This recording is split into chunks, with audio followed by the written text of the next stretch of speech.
Montouto, buenos días. Hola, buenos días, ¿qué tal? ¿Cómo estamos todas, todos, Supongo que estarán bien, ¿no? todes? Si no, me imagino que hubieran avisado. Bueno, pues igual sí, ¿no? No sé, no tengo yo mucha idea, porque como ha habido tanto baile durante estas fiestas y no fiestas con el estudio 2, el estudio uno y el estudio ninguno, pues por eso. Bien, en cualquier caso, vamos a lo nuestro, que para eso te pagan y siempre. Exactamente.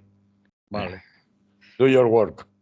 Eh, la primera semana de Nerón en la Casa Blanca. Aún no lo ha prendido fuego, ¿eh? Pero Ya le queda poco, ya está con las cerillas ahí. Ya está con las cerillas, ¿no? Hombre, no le ha perdido fuego. Yo creo que le ha prendido bastante fuego ya, ¿eh? sí, Y lo malo es que no prende fuego solo en su casa, la blanca y la otra, sino que pretende prenderle fuego a todo el que le rodea o el que se le antoje.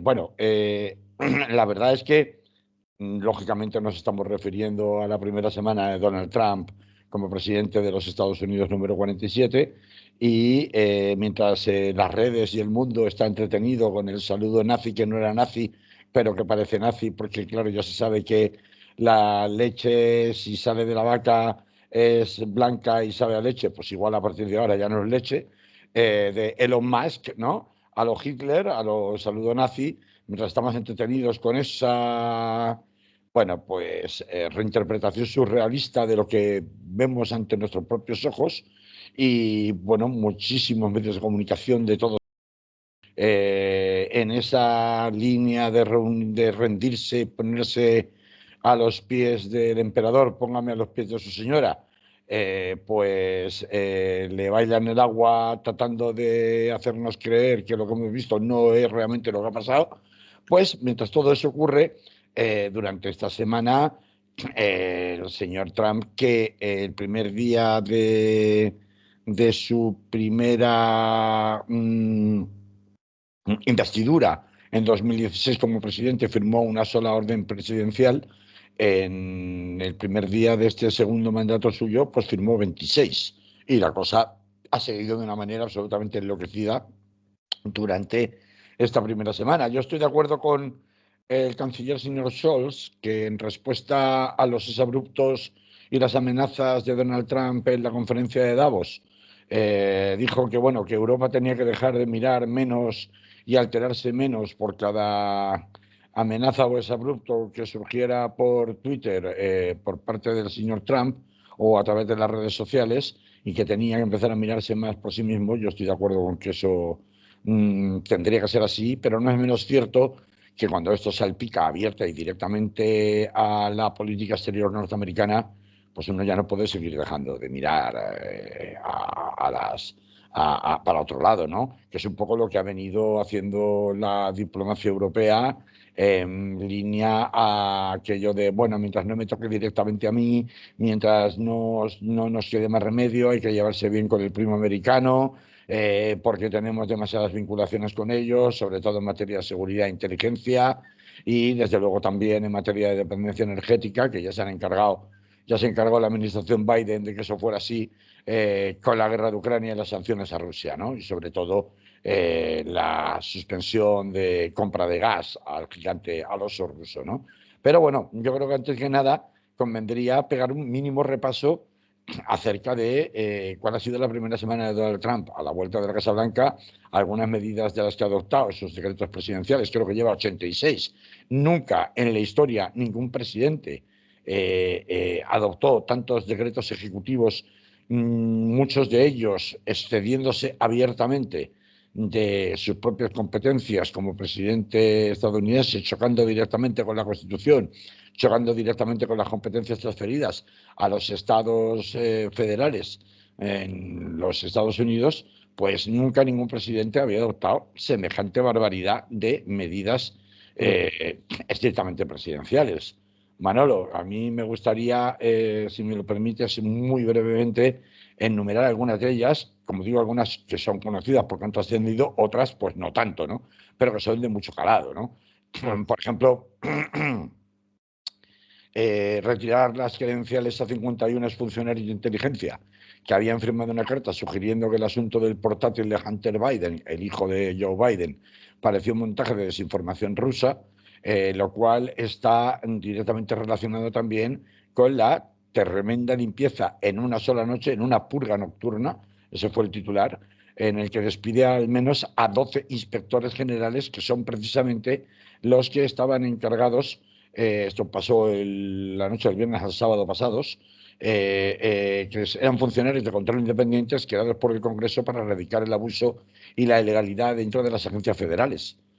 Bueno, ahora parece ser que ha decidido Donald Trump saltar por los aires una ley de 1965 que creó a estos inspectores, y además hacerlo de manera ejecutiva, cuando por ley se debe avisar al Congreso con 30 días de antelación y explicar los motivos específicos. Es un simple ejemplo, así para empezar, de limpieza que está haciendo, como está haciendo limpieza o ha amenazado hacer limpieza con los generales que directamente acusa de woks,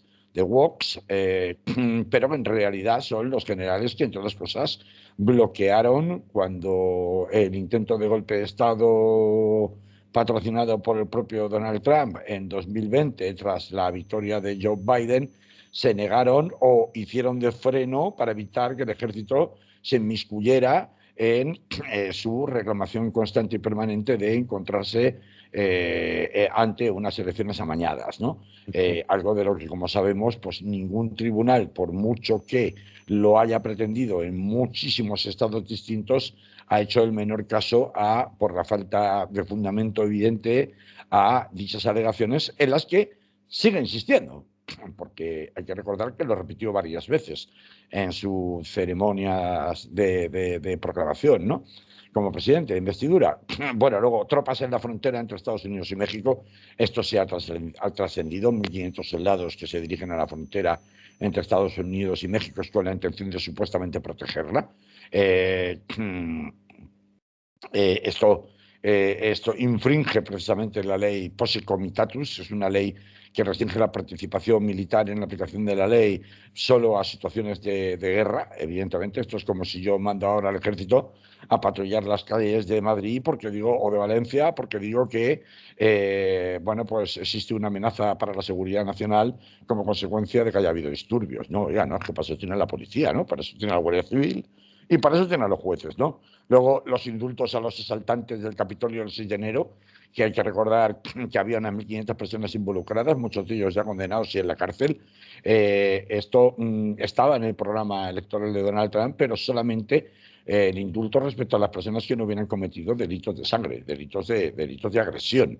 De los 1.500 personas indultadas, 250 estaban condenados por cargos de agresión, varios de ellos por atacar a la policía con armas improvisadas, y pese a todo ha indultado a todos, hasta el punto de que es absolutamente simbólico ver a los principales cabecillas de aquel alzamiento que asombró al mundo, aquel 6 de enero de 2021, pues paseándose de nuevo por los pasillos del Capitolio, pero esta vez en libertad y pavoneándose del indulto concedido. Es decir, estas medidas, más allá de que puedan sonar grandilocuentes, lo que tienen es un efecto simbólico devastador, ¿no? El abandono de la Organización Mundial de la Salud y de los acuerdos de París en materia y la eliminación de toda clase de normativa regulatoria relativa a la protección del medio ambiente. Son medidas simbólicas tremendas.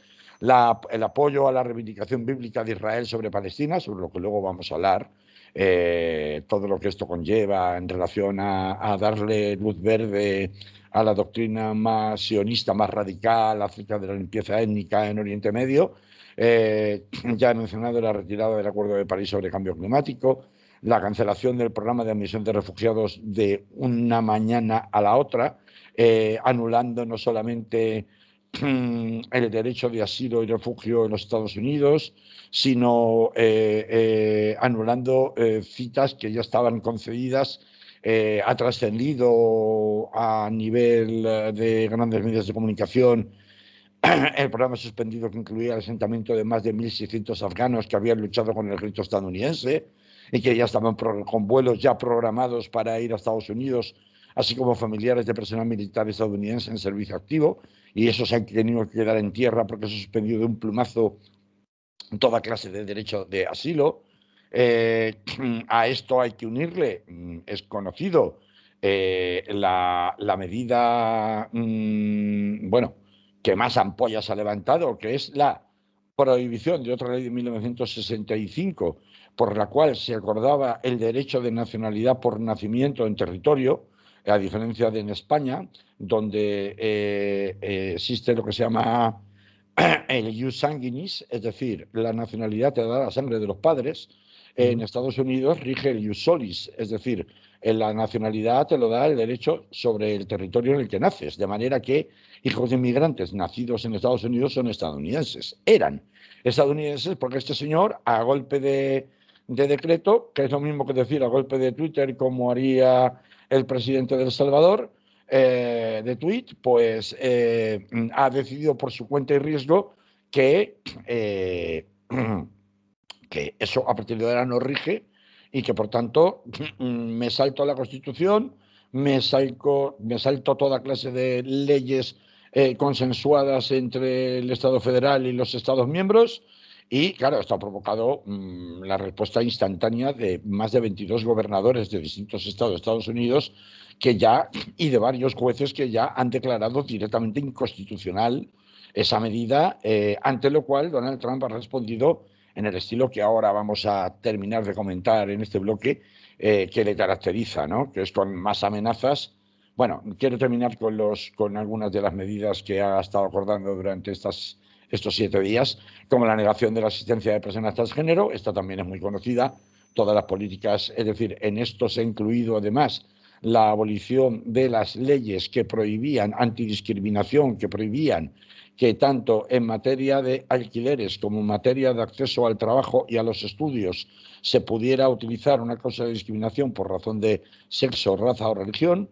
¿Esto qué significa? Pues significa que a partir de ahora es totalmente impune para las empresas, para los caseros y para los centros docentes discriminarte en cuanto al acceso a estos servicios básicos en razón, pues por ejemplo, de que tú seas transgénero o que seas queer, es decir, LGTBI, o que seas negro, o que seas latino, o que seas mujer soltera, o madre soltera, mejor dicho, o que seas mujer en general, por no hablar del tema de los derechos reproductivos de las mujeres, ¿no? Por último, los caprichos geográficos que caracterizan a este señor, que ya por decreto ha decidido que todo el mundo tiene que llamar al Golfo de México Golfo de América, ¿no? Bueno, esto es en el plano interno y un resumen muy rapidito de las barbaridades que este señor, saltándose toda clase y atropellando toda clase de derechos, no solamente de las personas, sino incluso de los propios estados federales que lo componen, que componen su país, ha decidido saltarse, ¿no? Tanto es así que incluso ha amenazado con detener o ha amenazado con utilizar al Ministerio de Justicia, que ha puesto a su servicio, despidiendo en una semana a más de 1.000 funcionarios de carrera, cosa que ya había prometido en un instinto de venganza feroz respecto a la administración pasada, y además de amenazar a que debería iniciarse o pasar Joe Biden por un proceso de hostigamiento judicial parecido al que pasó él estos pasados 4 años, con la diferencia de que yo sepa, Joe Biden puede ser un criminal por muchas cosas, sobre todo por su posición respecto del gobierno de Israel en la guerra en la invasión de Gaza, pero, entre otras muchas cosas, pero que yo sepa, no ha instado a ninguna turba a asaltar el Capitolio. Ni tampoco ha estado presionando a funcionarios para que alteraran los votos electorales en los distintos estados, como hizo Donald Trump en Georgia, ¿no? En el estado de Georgia.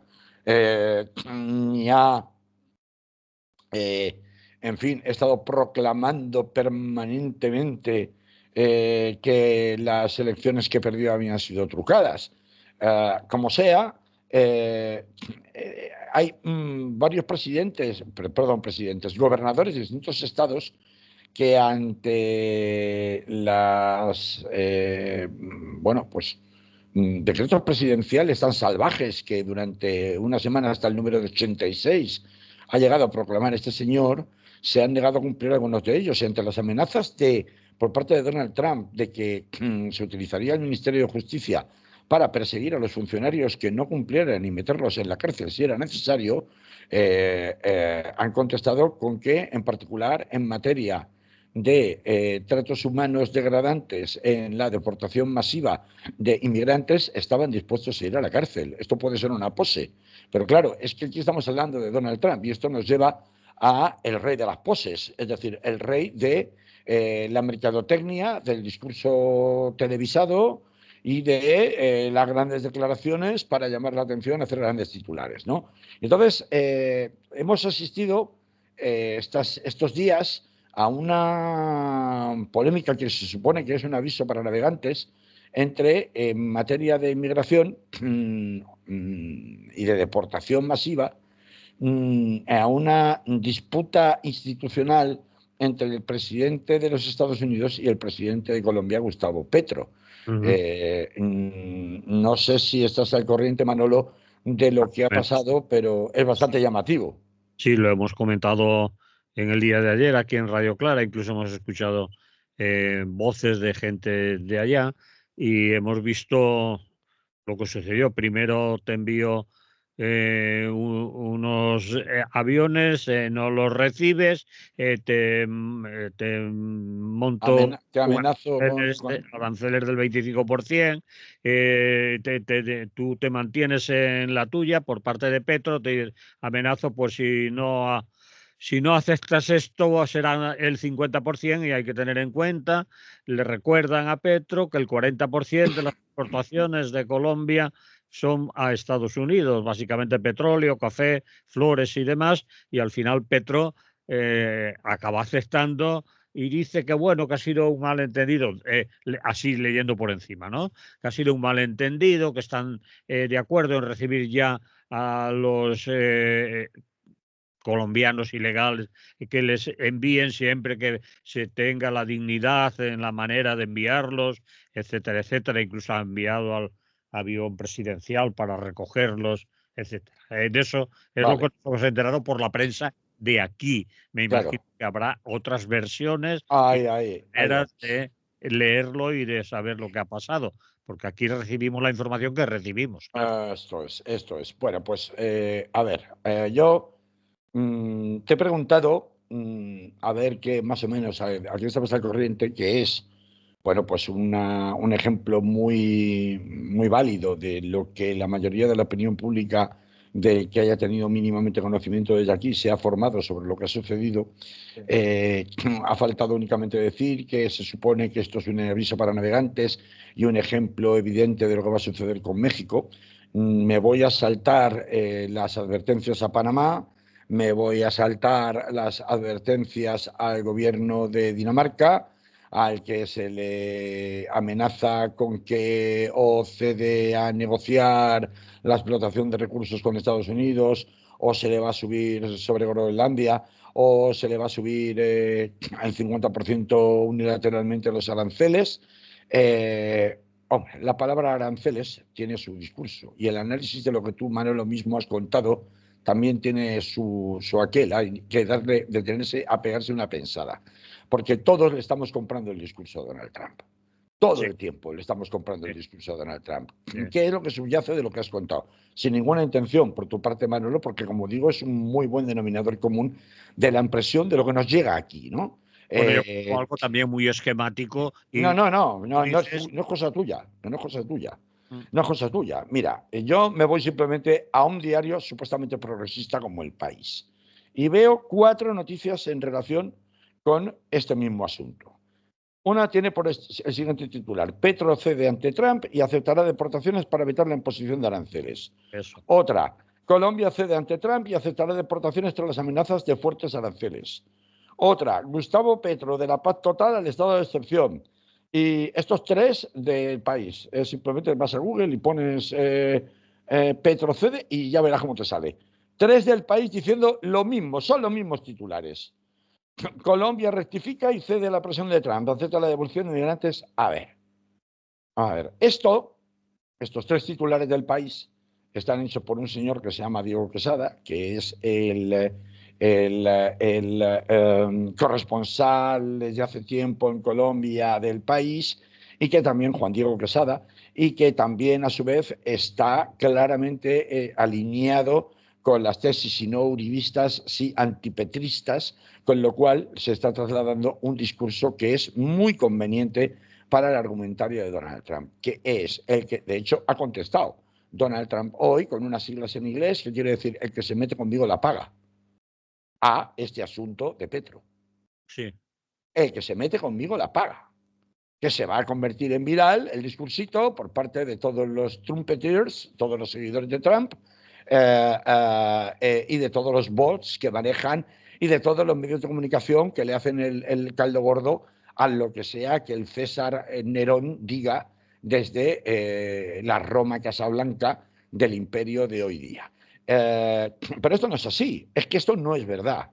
No es así como se está contando. Vamos a ver, el argumentario que ha utilizado Donald Trump ya en su primera presidencia ha sido siempre el de lampón mafioso que se sienta a la mesa y antes de negociar pone la pistola o el pistolón con 4 amenazantes guardaespaldas protegiéndole el sillón, que es: yo de momento me siento para hablar contigo, estoy dispuesto a hablar contigo, pero desde una posición de fuerza y de amenaza.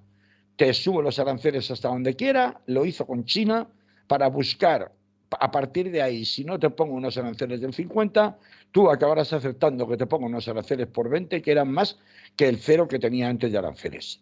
Y ya te he metido un 20% de aranceles. Esto pasó en la primera negociación con China, cuando las amenazas a Huawei de prohibirle el uso de tecnología norteamericana como Google, YouTube, todas estas cosas, y es la técnica habitual del constructor mafioso de toda la vida, que ante las reclamaciones de un proveedor al que le debe un montón de dinero, le llama supuestamente para pagarle, y lo que hace es hacerle una encerrona con 4 matones para amenazarle de muerte a él y a su familia, para que el proveedor al que el constructor mafioso le debe dinero pues acabe reduciéndole la deuda prácticamente a una cantidad simbólica. Esto, que os parecerá que es un invento que yo me acabo de sacar de la manga ahora, ha sido real aquí en Valencia y aquí en España durante el boom de la construcción, sobre todo a partir de la crisis de la construcción a partir del año 2007-2008. Es decir, esto es real, esto se ha hecho y se hace. Y la mafia empresarial ha existido siempre, lo ha utilizado siempre, y es exactamente lo que ha utilizado Donald Trump. Veamos, en relación con el tema Petro, para analizar poco a poco, desmenuzar, para que entendamos cómo nos la están colando constantemente. Con esta técnica mafiosa de negociación, Donald Trump, ¿por qué Petro se enfada con Donald Trump? Colombia y México han aceptado de toda la vida los vuelos de deportación de irregulares de sus países desde Estados Unidos. No es que ahora de pronto es que Petro va a empezar a recoger irregulares, pero vamos a ver, Petro ya estaba con Joe Biden y había vuelos regularmente desde Estados Unidos, desde la administración Joe Biden, con deportados de Colombia, colombianos a Colombia. Primer punto que no nos están contando. Segundo punto que no nos está contando es que Petro monta el escándalo cuando resulta que ve que en unas deportaciones a Brasil que ya se habían empezado a producir, resulta que los deportados bajan en aviones militares, escoltados por militares armados, sí, y esposados, cuando no encadenados directamente. Porque esa es la foto que busca Donald Trump. Sí. Donald Trump lo que busca es la demostración de fuerza, de decir, mira como yo, para su propio consumo interno, pero también para un consumo externo. Mira cómo yo tengo mano dura y aplico mano dura contra la inmigración irregular y me los llevo como si fueran terroristas, porque de lo que se trata es de que ante la opinión pública se identifique a los inmigrantes irregulares como delincuentes peligrosos. Por eso los tengo que llevar atados, es decir, esposados e incluso en algunos casos encadenados. Y los tengo que llevar en aviones militares, porque tengo que criminalizar hasta el extremo la imagen pública de que inmigrante igual a delincuente peligroso, sino terrorista, que es el discurso que viene haciendo hasta entonces teóricamente, ahora en la práctica, con este tipo de fotos. Cuando Petro ve esto, Petro dice no, no, no, no, y rechaza los 2 vuelos que estaban viniendo desde Estados Unidos con carácter militar. Sí. Y en estas condiciones, y dice, no, oiga, mire usted, o sea, a mí me los manda, pero me los manda en aviones comerciales, no en aviones militares, como es normal, y sin venirme posados, porque usted lo que quiere es hacerse la foto. Y ante esto es ante lo que Petro protesta. Todo esto no nos... incluso manda al avión presidencial a recogerlos y traérselos a Colombia. Exactamente. Presidencial, como muestra de lo que tú dices, es decir, sí. Exactamente. Entonces, ¿qué sucede? Que en X horas, después de un cruce de declaraciones, por un lado desde la Casa Blanca y por otro lado desde el Palacio de la Presidencia en Bogotá, en distintos comunicados oficiales de presidencia, lo que acaba ocurriendo es que Petro no puede conseguir, evidentemente, pese a que, además, con Donald Trump redoblando la amenaza de subir todavía más los aranceles, evidentemente no puede conseguir por la fuerza que se paralicen las deportaciones, pero sí sigue exigiendo que se realicen, que vale, yo estoy de acuerdo con que se reanuden las deportaciones, pero siempre que se hagan con respeto a los derechos humanos y a la dignidad de las personas, y siempre que solo en los casos donde haya condenas de convictos probados se justifique esas medidas de seguridad extrema que se pretenden imponer, pero no como un trato regular y degradante de las personas migrantes, en este caso de los ciudadanos colombianos. Esto es lo que dice. Bueno, en lugar de leer esto por parte de la prensa, incluso la prensa más progre, y la opinión pública más progresista de este país, como un ejemplo de dignidad frente al atropello, porque eso es lo que deberíamos haber leído en los titulares, que esto era un ejemplo de dignidad frente al atropello, lo que se lee es, no, Donald Trump se sale con la suya, a ver quién le tose, y Petro, le ha durado 24 horas, se ha bajado los calzoncillos en 24 horas. Esto es lo que hemos leído en los titulares en España. Cierto, sí. Entonces, sí, ya el discurso de no hay nada que hacer contra el ampón, contra el matón, no hay nada que hacer más que darle el bocadillo en el recreo, ya está instalado. Y eso es exactamente lo que pretendía en esta disputa Donald Trump con Petro, porque es un aviso para navegantes. El vender esta moto que no es real, que no corresponde con la realidad, que repito, o sea, tanto México como Colombia llevan recibiendo sin poner pegas a los inmigrantes indocumentados deportados desde Estados Unidos desde hace muchos años.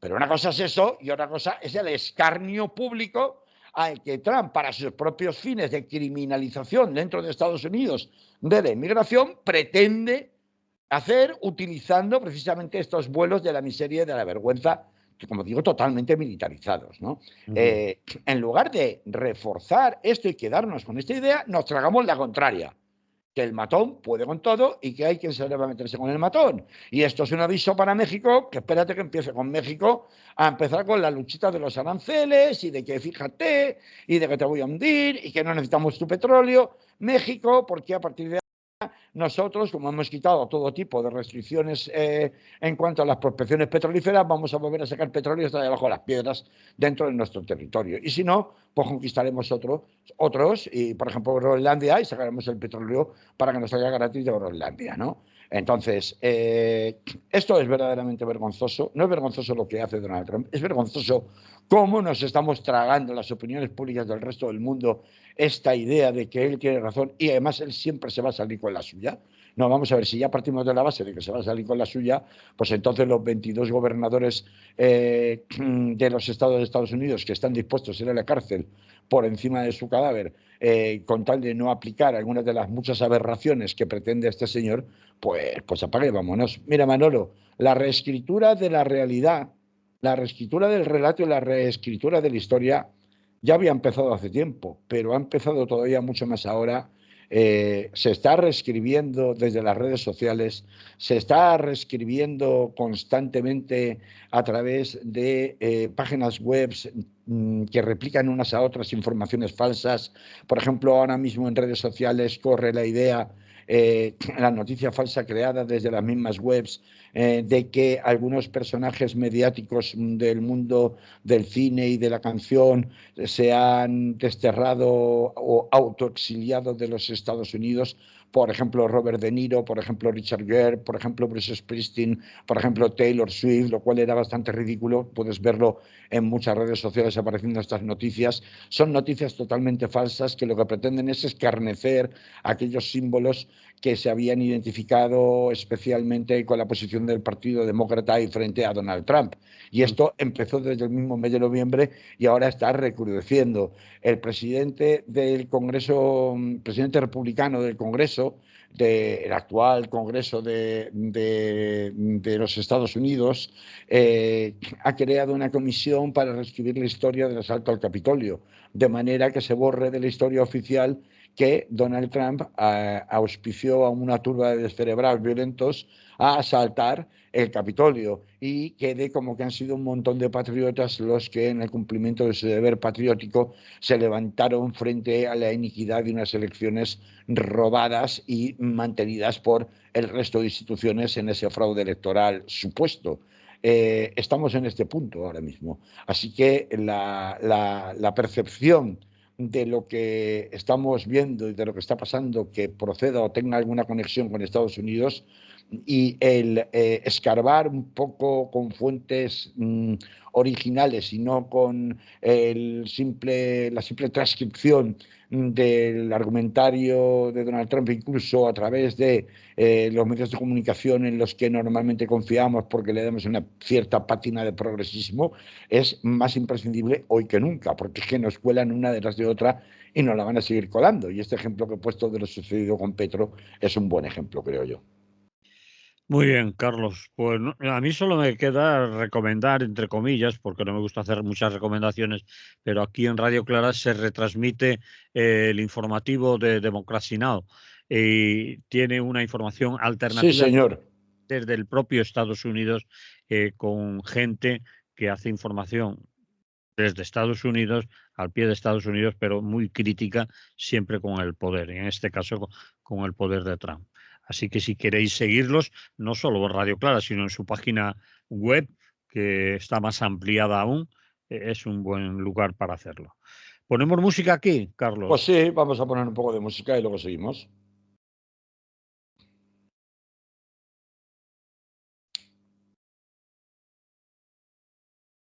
Pues seguimos aquí en Radio Clara, es lo que hay.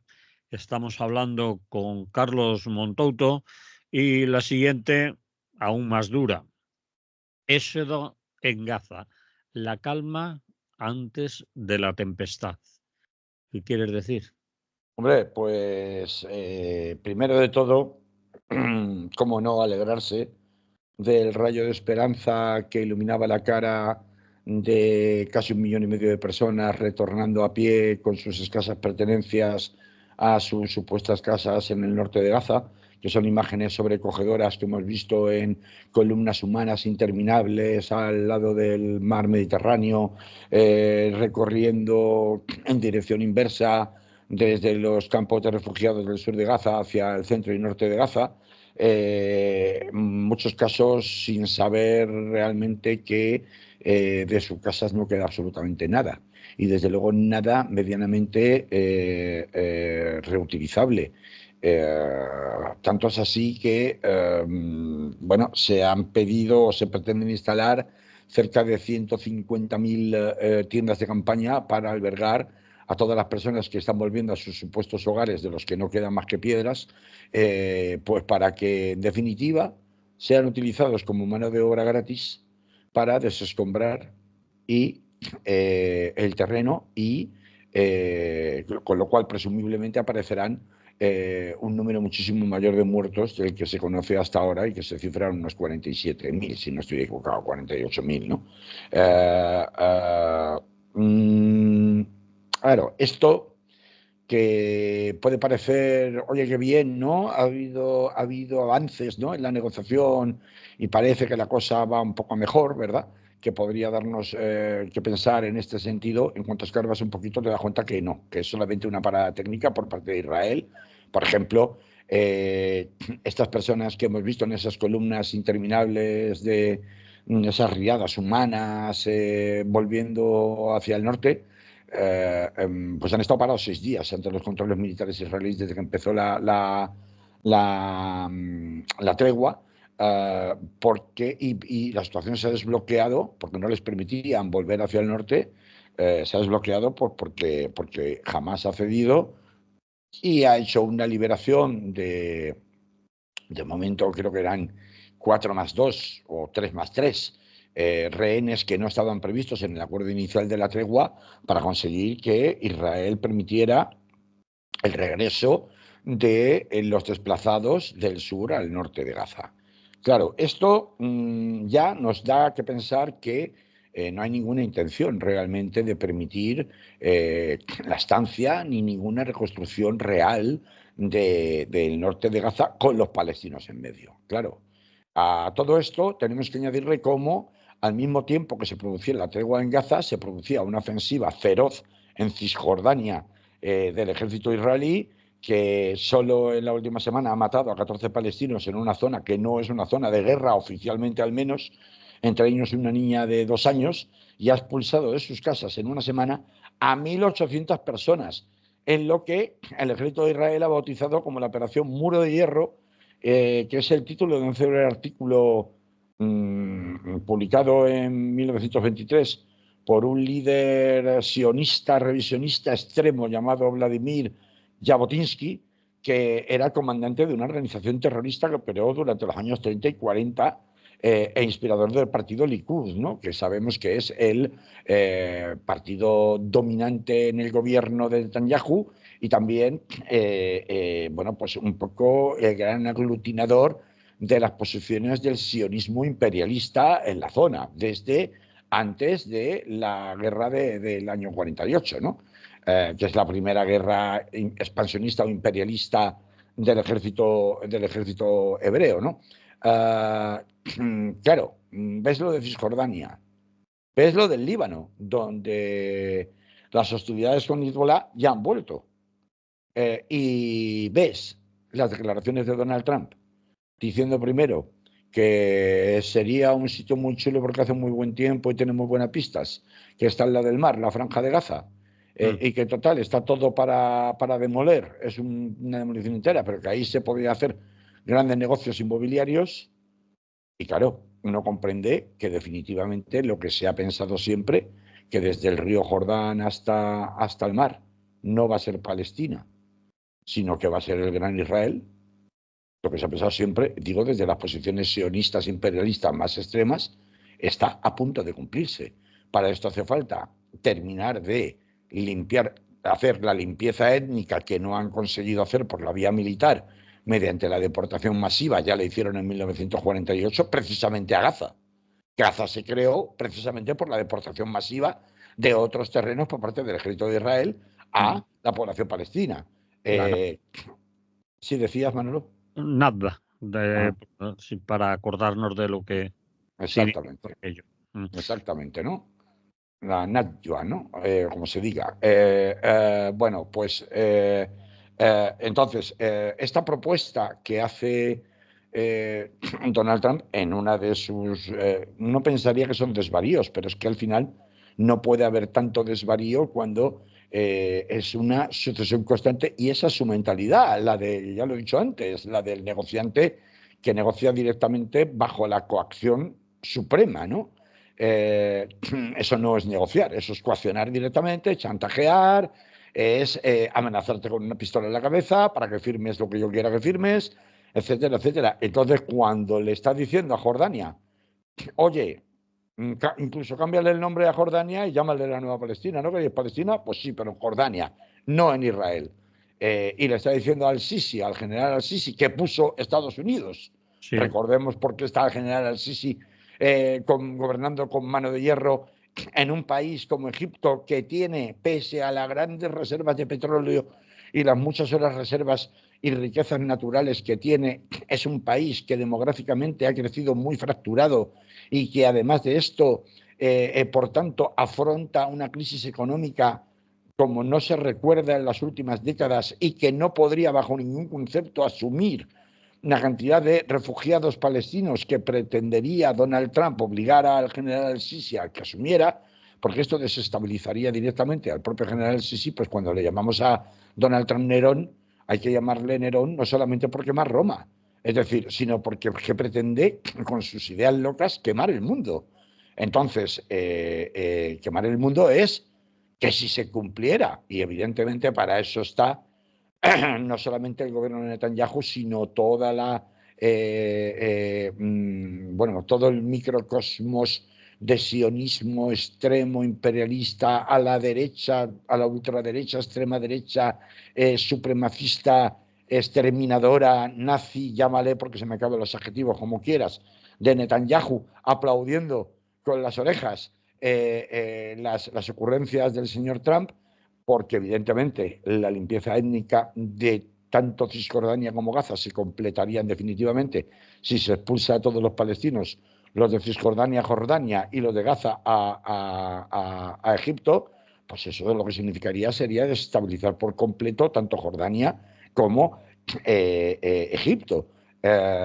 Egipto ya ha dicho que esto es una línea roja para ellos, que de ninguna manera, Y que de ninguna manera. Jordania también le ha dicho que no, que Jordania... Pero, ¿qué capacidad tiene Jordania? Porque Jordania y el propio Egipto tienen infectados, intoxicados, infiltrados todos sus servicios secretos y todos sus ejércitos por los Estados Unidos, por la inteligencia norteamericana. Entonces, que dirán lo que quieran decir de cara a la galería. Pero si de hecho esto se lleva a cabo, es decir, hay un apoyo explícito, coordinado, diplomático, económico en la forma en que negocia las cuestiones económicas Donald Trump con los actores principales en la región, pues tiene papeletas porque ya hemos visto que jamás no tiene ninguna capacidad de impedir militarmente que la ocupación militar definitiva del territorio por parte del ejército israelí se lleve a cabo.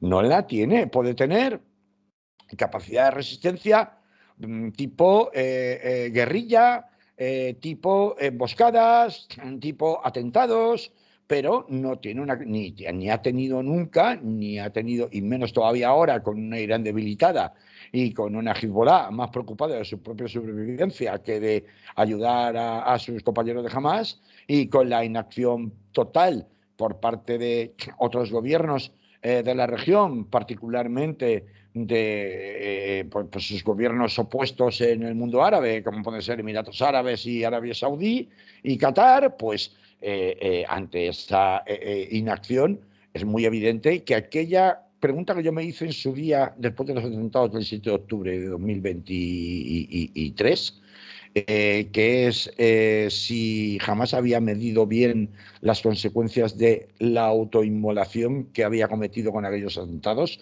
porque esto estaba conduciendo a la autoinmolación de su propio pueblo, pues está a puntito de cumplirse. Por eso las imágenes que nos llegan de ese retorno masivo de refugiados y desplazados palestinos del sur de la Franja de Gaza al norte de la Franja de Gaza no dejan de ser un espejismo, un paréntesis técnico muy corto que por supuesto Israel se saltará cuando quiera o cuando le convenga, por más que incluso los familiares de los secuestrados en Gaza por parte de Hamas dentro de Israel estén manifestándose constantemente, advirtiéndole al gobierno de Netanyahu que no se le ocurra reventar, como es tradición en la inteligencia israelí, en el Mossad, los acuerdos de tregua que están firmados en este momento, porque ven que la única ventana posible,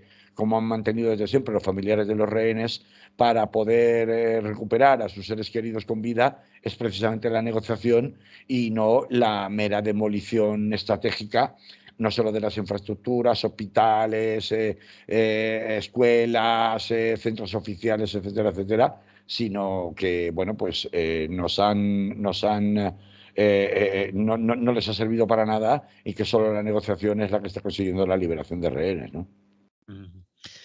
Bien, no sé si nos queda tiempo, si quieres dedicar 3 minutos, Carlos, porque siempre nos pasa lo mismo que Que nos pasa lo mismo.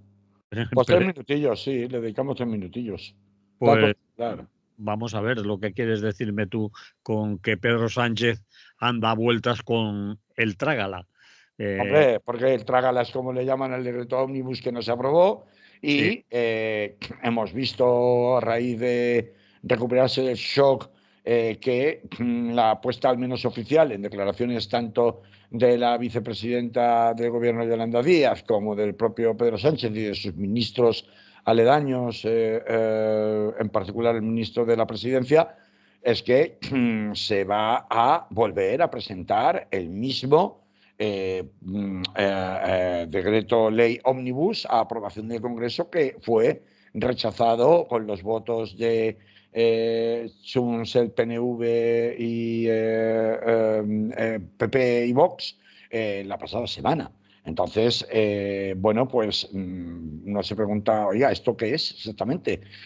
Fíjate que Manolo, que los sindicatos, por ejemplo, han dicho, hombre, nosotros sí que queremos que se presente también como un paquete de medidas, ¿no? El señor Bolaños dice que, lo decías tú ayer, me parece que era, ¿no? Dice que no le gusta que le llamen ley ómnibus, ¿no? Sino que le llamen escudo social, ¿no? Me parece recordar que era el término que usaba. Pero voy rápido porque nos queda poco tiempo. Pero, hombre, alguna razón tiene que haber, independientemente de que la técnica del trágala, es decir, que la han usado todos los gobiernos, todo hay que decirlo, que se lleva usando sistemáticamente la aprobación de los presupuestos para, en una ley que te meten siempre el 23 de diciembre, el 24 de diciembre, colocarte todo tipo de reformas de todas clases. Eso los abogados lo sabemos muy bien, porque todos los años es lo mismo, y este año también han hecho lo mismo en otros sectores. Pues, independientemente de que la técnica esté muy mal, ¿cuál es la razón, puede ser la razón por la cual se insista? Digo que los sindicatos también insisten en que sea un trágala, entre comillas, como que es la denominación que utilizan los medios de comunicación de la derecha y el argumentario del PP, todo hay que decirlo, aunque sea verdad que en 2018 pues fue al revés y era entonces Pedro Sánchez el que acusaba a Rajoy de utilizar el trágala escudándose en los pensionistas, ¿no? Y haciendo un chantaje a los pensionistas, decía entonces Pedro Sánchez. Pero digo, los sindicatos sí que están dispuestos a que sea lo mismo, pero aceptan que sea flexible, es decir, que no sea exactamente con la misma redacción que contenía la propuesta anterior, pero a mí me gustaría que cuando hablamos de trágala consideráramos qué normas son las que, o sea, qué es lo que se pretendía hacer, qué es lo que no se está aceptando por el Partido Popular. Y ahí está, hay una lista enorme: la revalorización de pensiones, ayudas al transporte público, prórroga de escudo antiopas, que es el que evita, por ejemplo, que Telefónica se lo queden los saudíes. Prohibición del corte de suministros básicos y de desahucios a personas vulnerables. Paquete de ayudas para la DANA, la subida del salario mínimo interprofesional, la subida de las cotizaciones del mecanismo de equidad intergeneracional, que se iba a subir del 0,7 al 0,8. La suspensión de la entrada en vigor de la cuota de solidaridad para los salarios superiores a la base máxima de cotización. En materia fiscal, la prórroga del escudo social para consumidores vulnerables, el bono social eléctrico, deducciones en el IRPF, el retraso del nuevo impuesto a los cigarrillos electrónicos hasta el 1 de abril del 2025, la prórroga de deducción por obras de mejora de eficiencia energética, es decir, que la adapte para que sea más sostenible, el impuesto sobre sociedades en cuanto a la libertad de amortización de aquellas inversiones que utilicen energía de fuentes renovables, la tabla de coeficientes máximos para la aplicación del impuesto, o sea, de la famosa plusvalía. Bueno, es que son todas medidas que tú empiezas a ver el catálogo de medidas concretas y dices, hombre, pues que trágala tampoco está tan mal, ¿eh? Será un trágala, pero no es cualquier trágala. El problema del PP es que además no tiene argumentos con los que oponerse. No ha sido capaz de decir, pues me opongo por esto, por lo otro, sino que dice retórica genérica. Sí. Esto va contra los intereses de los ciudadanos españoles, pero ¿qué carajo de intereses? Porque lo único que han sacado se lo han tumbado en media hora, que fue lo de el palacete del PNV en Sí. París, que se lo daban a cambio porque Sí. el PNV es una Claro, la cuestión, etcétera, etcétera, que es mentira, les han pillado en una trola y ya no tienen nada más. Y lo otro de subir la luz, es decir, y el IVA de los alimentos, es algo que decayó de la por sí cuestión, la en cuestión, diciembre, es decir, que no tienen nada de la cuestión, argumento. Manolo, Sí. yo creo que la moraleja de esto es, si el PSOE se emperra en volver a jugar el mismo partido por segunda vez, Mm, es porque algo esconde, en el sentido de que tiene claro que ha llegado a un acuerdo con Junts. Y lo que está jugando es al cálculo político electoralista de tratar de dejar en fuera de juego al Partido Popular, cosa que dudo que consiga porque eh, a los acérrimos al Partido Popular les da igual lo que les cuentes, porque al final sí, se sí, creen a pie juntilla lo que les cuente el señor sí, Feijóo y todos sus voceros desde El Mundo hasta Voz Populi, ¿no? sí. O hasta el Objective. Y en cuanto a la gente normal, que le da igual todo, está instalado después de ver lo que pasó en la Dana de Valencia, que precisamente sale a relucir aquí, con el tema de la suspensión de las ayudas, tan escaldada ya. De hecho, es el tema fuerte, el tema más importante de las chirigotas del Carnaval de Cádiz que ya están empezando a darse a conocer. Sí. Está tan escaldada del cálculo político electoralista de los partidos políticos en España con el sufrimiento de las demás, que el Sí. Partido Popular, perdón, el Partido Socialista ni siquiera dejando en fuera de juego al Partido Popular y consiguiendo in extremis aprobar con los votos de Junts si lo consigue la Sí, famosa ley Omnibus, sí, para presentar, aunque se presenten como los salvadores de las clases más desfavorecidas y vulnerables en este país, y de los pensionistas y de todo esto, y del bono de transporte y la bola que fuma, no van a conseguir que nadie les crea, porque al final es muy obvio que la gente, todas estas medidas eran medidas de necesidades absolutamente básicas y, en definitiva, si se está haciendo así y no de otra forma, si se le ha metido el miedo en el cuerpo a todo el mundo, la responsabilidad final es del gobierno, la culpa la tiene el gobierno y da igual lo que sea que el gobierno haga. ¿Por qué? Pues porque yo tengo unas necesidades que me tenías que cubrir y, chico, pues habértelo montado de otra manera. Pero a mí no me puedes dejar tirado, decirme que me suben los transportes públicos aquí y allá para que luego encima estés dejando margen a que llegue la señora Ayuso o llegue el señor Mazón y diga, mira, ves, el gobierno de Madrid os deja tirados, pero nosotros, ¡pam!, aquí estamos cubriendo, os estamos cubriendo. Entonces, esto es una jugada muy mal hecha. Si los querían descarar, los podían haber descarado, pero no podían permitirse el lujo de llegar a perder la votación. Y si la han perdido, porque ya sabemos que votar con Junts es como jugar a la ruleta rusa en las votaciones, y ahora insisten tanto con que van a volver a presentar el mismo proyecto de manera inmediata, es porque algo tienen escondido con Junts, porque si no, no me podría creer la imprudencia de volver a perder por segunda vez para acabar teniendo que dar la razón a Junts y al PP y tener que aprobar esto troceado en las próximas semanas, ya en el mes de febrero, tanto la cuestión de las ayudas y del escudo social como de los incentivos fiscales, tener que hacerlo de manera troceada, porque entonces sí que sería el hazmerreír de Bolaños y de la política estratégica del Partido Socialista. Yo creo que es una apuesta muy arriesgada y vamos a ver si le sale bien. Pero aunque le salga bien, creo que tiene muy poco que ganar y si le sale mal, tiene mucho que perder. de acuerdo, Carlos, totalmente de acuerdo. Así que lo dejamos y lo iremos viendo la próxima semana y los próximos días aquí. Así ¿Vale? es. Muy bien, perfecto. Hasta la próxima. Pues mucha salud y hasta la próxima semana. Salud.